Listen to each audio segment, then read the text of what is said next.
G'day everyone, welcome to the Australian Reptile Park, bringing a bit of fun and animals to you. Now, last few days they've been with Komodo dragons and crocodiles and all the cool stuff. Now mine's not quite that cool, but it's something that's very important, and you know, overwhelmingly, so many people are fascinated by them. And that is a tawny frogmouth. Now tawnies are a still common backyard bird through eastern Australia. They actually range right throughout Australia.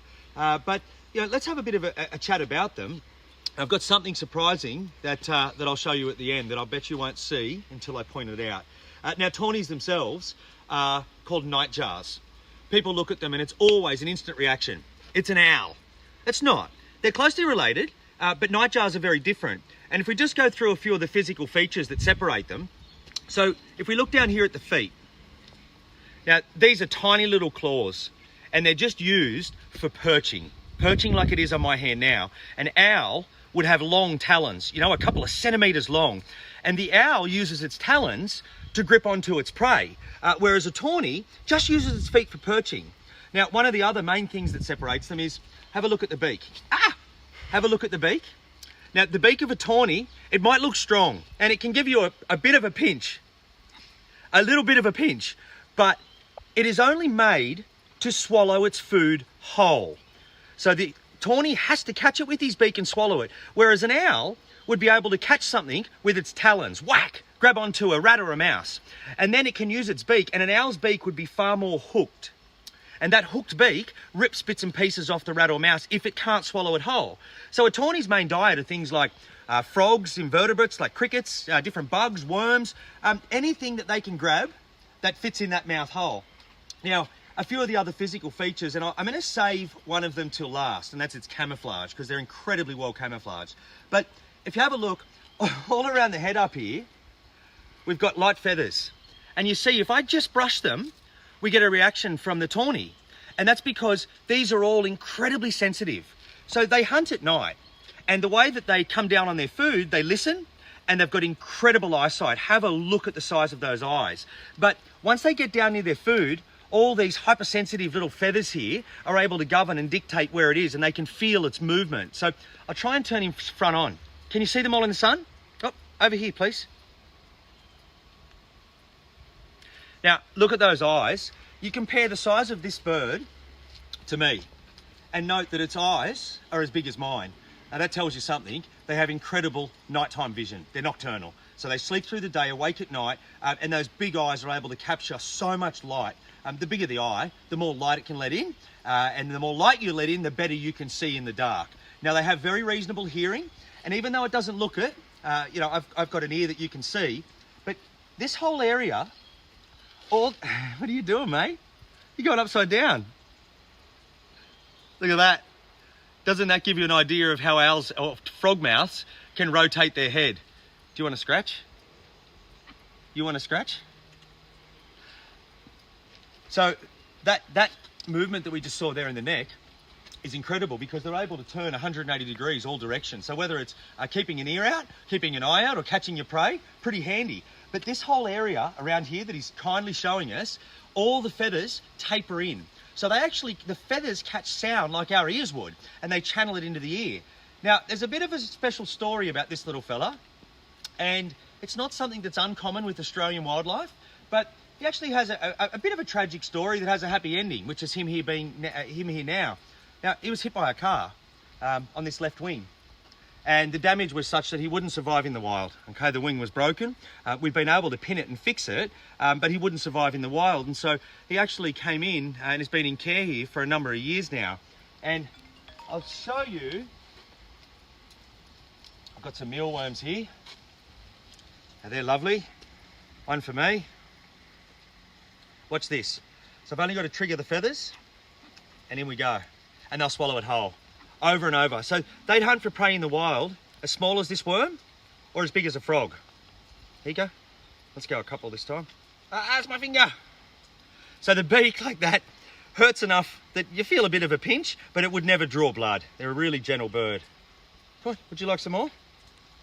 Okay, now what's just happened right now is something that I wanted to point out to you a little earlier. So look, something's captured his attention. Now this posture that we see is really typical of what they do through the daytime. So they sit in a tree branch. You could even have 2 or 3 tawnies in a small family group. And inside our aviary, that's exactly what he was doing. He was next to 2 tawnies. Now look at this camouflage. They look exactly like a tree. Brown, grey, black, white, all the different shades. And they are relying on that camouflage to avoid predators. Now, you think sitting there like that, it looks like a branch. But, you know, behind me, in frame the whole time we've been talking, are 2 wild tawny frogmouths. Now come with me. I know the frame's a little wide, but you see this up here? That's a male. I can tell because of the length of the tail. And have a look just up here next to the aviary. 2 wild tawnies. Now, they naturally occur around here. They've come in to meet the residents here that can't fly, unlike these wild birds. And we've got a male and female. It's non-breeding season, but we've got the 2 birds sitting there now. So it's quite an interesting thing to try and spot a tawny. And if you can spot a tawny, I mean, we know that they're there.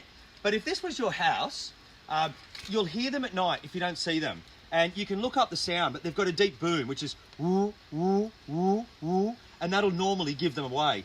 If you see that, they're roosting somewhere, and the daytime's the easiest to find them. But you can't spot them in your peripheral vision. You really have to look and lock right under that tawny, like this one has. So he's just got the attention of the other 2. And just as we were starting, he was going through a bit of a vocalization, just letting these birds out here know who's boss. And we'll just duck back up to the shade.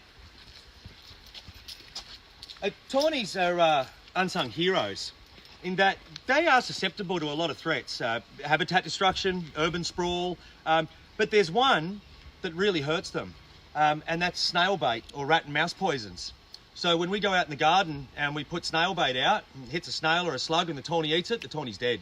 If we poison rats and mice and the tawny eats it, the tawny's dead, and that's secondary poisoning. You can look with some of your poisons for rat and mice. What you want to make sure is that they don't have secondary effects, and that means if the rat or mouse eats the poison, it's the rat or mouse, the feral rat or mouse that died, and if something eats it then, it doesn't have any secondary effects. So you can look for that, and it's quite an important thing.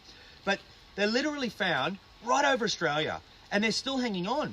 In the face of adversity, when so many species are in decline, tawnies are still doing reasonably well. Even in suburbs, I have a pair at my house that have chicks every year. So even in suburbs, in the middle of Sydney, you can still find tawnies, and that's a wonderful thing. He's having a look at me here. I might put him away now, and before we do you want to hop over for some questions? Have people got questions there? Yeah, for sure. People are asking, how can you tell the difference between males and females? Yep.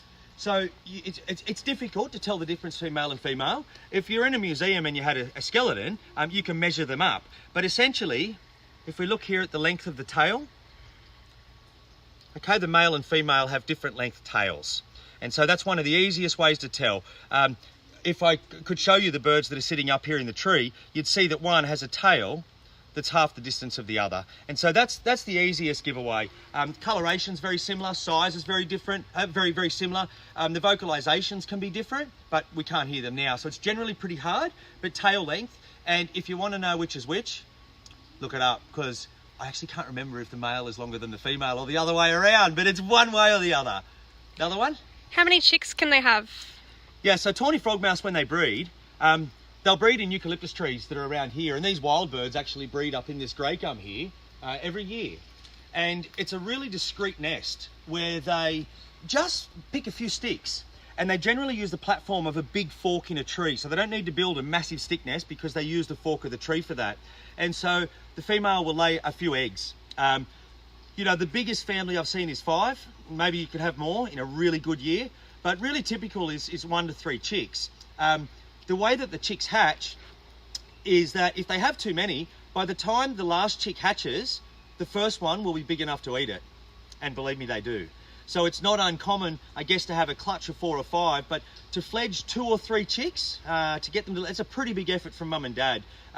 They'll normally breed in springtime, certainly in the coastal areas. In spring, it means food's abundant, there's more food for the chicks, and they've got a better chance of survival. But 2 or 3 chicks is about average.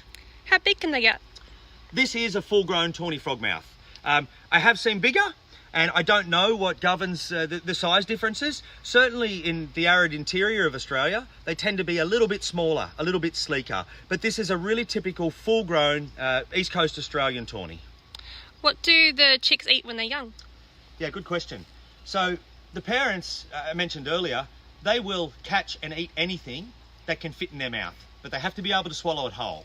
Okay, so for the chicks, the parents' diet has to change, or certainly what they bring back to the nest, because, and this bird is capable of swallowing an adult green tree frog, but its chicks aren't. The chicks are tiny. They're this big, white, and all with fluffy down all over them. So at that point, the parents will switch to a largely insectivorous diet, start catching really small crickets, grubs, grasshoppers, moths, things like that.